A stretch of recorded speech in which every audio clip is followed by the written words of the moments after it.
Bonjour chers auditeurs. Cette leçon est le résumé de la leçon 13 du 4e trimestre 2023. Un grand merci à nos abonnés pour leur soutien. Si c'est la première fois que vous regardez cette chaîne, abonnez-vous et cliquez sur l'icône du pouce levé pour aimer cette vidéo afin d'être averti lorsqu'une nouvelle vidéo est publiée. Le sujet de cette leçon. La fin de la mission. Prions. Notre Père qui est aux cieux. Merci pour cette leçon. Aide-nous à la comprendre. Seigneur, aide-nous à mettre en pratique ce que nous apprenons. Au nom de Jésus, nous te prions. Amen. Le texte clé de cette leçon se trouve dans le 2 Pierre, chapitre 3, versets 11 à 12. Puisque tout sera détruit de cette manière, quelle sorte de personne devriez-vous être? Vous devez mener une vie sainte et pieuse, en attendant le jour de Dieu et en hâtant sa venue. Ce jour-là, les cieux seront détruits par le feu, et les éléments se fondront sous l'effet de la chaleur. Chers auditeurs, la mission de Dieu est de permettre à l'humanité de vivre avec lui dans le bonheur et l'harmonie. La rupture qui s'est produite en Éden a été restaurée par Jésus à travers son incarnation, sa mort et sa résurrection. Mais la mission n'a pas encore atteint son but ultime. Il en reste encore un peu. Nous pouvons et devons encore collaborer avec Dieu dans l'accomplissement de sa mission. Voici les points que nous allons aborder dans cette leçon. La mission de Dieu pour les derniers jours. Le message de l'Apocalypse. Le message des 3 anges. Le message accepté ou rejeté. L'aboutissement de la mission de Dieu, le succès de la mission. La mission achevée? Point numéro 1. La mission de Dieu pour les derniers jours. Le message de la révélation. La révélation de Jésus-Christ, que Dieu lui a donnée pour montrer à ses serviteurs ce qui doit arriver bientôt. Apocalypse 1, verset 1. Les premiers versets du livre de l'Apocalypse nous montrent que Jésus est la raison de la miséricorde salvatrice de Dieu. Dans Apocalypse 1, versets 4 et 5, il est question des 3 membres de la divinité, Dieu le Père, Jésus le Fils et le Saint-Esprit. Ensemble, ils œuvrent pour sauver les humains. Le Père est l'Éternel, qui a toujours été et qui vient. Ensuite, le Saint-Esprit est nommé. Puis Jean nous parle de Jésus. Jésus est le fidèle, celui en qui nous pouvons avoir confiance et dont nous pouvons témoigner. Il est le premier de tous ceux qui seront ressuscités de la mort. Jean nous dit maintenant que Jésus est le propriétaire légal de la planète Terre. Satan a essayé d'établir son royaume sur cette terre. Son plan a échoué. Jean nous dit également que le sang de Jésus nous purifie de la culpabilité et de la honte. Le plan de salut de Dieu ne se limite pas à nous pardonner et à nous sauver du péché. Dieu veut faire de nous des personnes nouvelles, avec un cœur et une vie nouveaux. Dieu veut vivre dans nos cœurs. Nous serons alors saints comme il est saint. Les personnes sauvées par Dieu deviendront des rois.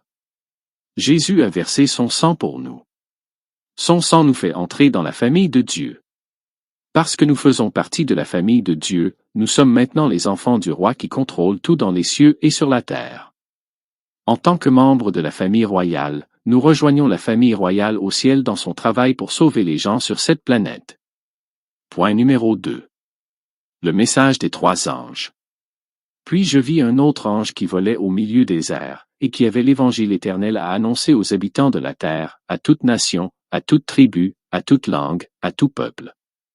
Apocalypse, chapitre 14, verset 6. Le dernier message qui doit être proclamé au monde comporte 3 points fondamentaux. Montrer l'évangile du salut à tout le monde. Attirer l'attention du monde sur le Créateur et sa loi. Avertir des conséquences du rejet de l'appel divin. En trompant Adam et Ève, Satan a pris le contrôle de ce monde à la place de Dieu. Mais Jésus, en mourant sur la croix, a payé le prix de la rançon et a repris le contrôle. Le prince de ce monde a été vaincu. Et toute âme convertie adhère à cette victoire. Ils l'ont vaincu par le sang de l'agneau et par la parole de leur témoignage. Ils n'ont pas aimé leur vie au point de reculer devant la mort. Et ceux d'entre nous qui ont déjà vaincu deviennent les porte-paroles du dernier message d'avertissement. Un message qui exige une décision de vie ou de mort. La partie la plus importante de l'œuvre de Dieu est la bonne nouvelle de Jésus. Le message est l'œuvre. Tous les habitants de la terre ont besoin d'entendre ce message. Ils ont besoin d'être avertis de ce qui va arriver. Chaque personne sur terre qui entend ces messages devra faire un choix final, un choix pour la vie ou pour la mort. Point numéro 3. Le message accepté ou rejeté. Il veut que tous les hommes soient sauvés et parviennent à la connaissance de la vérité. 1 Timothée, chapitre 2, verset 4.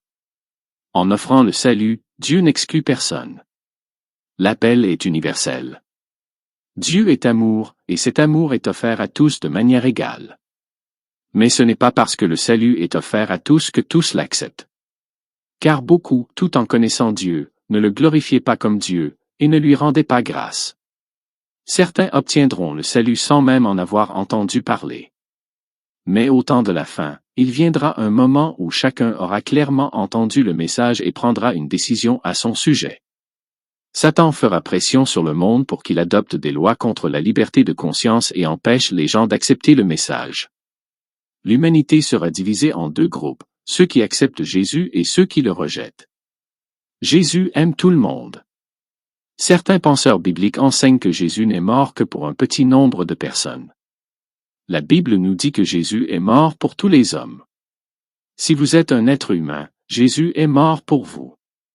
La seule question est de savoir si vous acceptez ou rejetez ce que Jésus a fait pour vous. Point numéro 4. L'aboutissement de la mission de Dieu. Le succès de la mission. J'ai planté, Apollo a arrosé, mais Dieu a donné l'accroissement. 1 Corinthiens, chapitre 3, verset 6. Comment réussir dans notre travail pour Dieu? Certains disent que le succès est le nombre de personnes que l'on baptise. D'autres disent que le succès consiste à construire de grandes églises ou une église qui grandit rapidement et qui compte beaucoup de membres.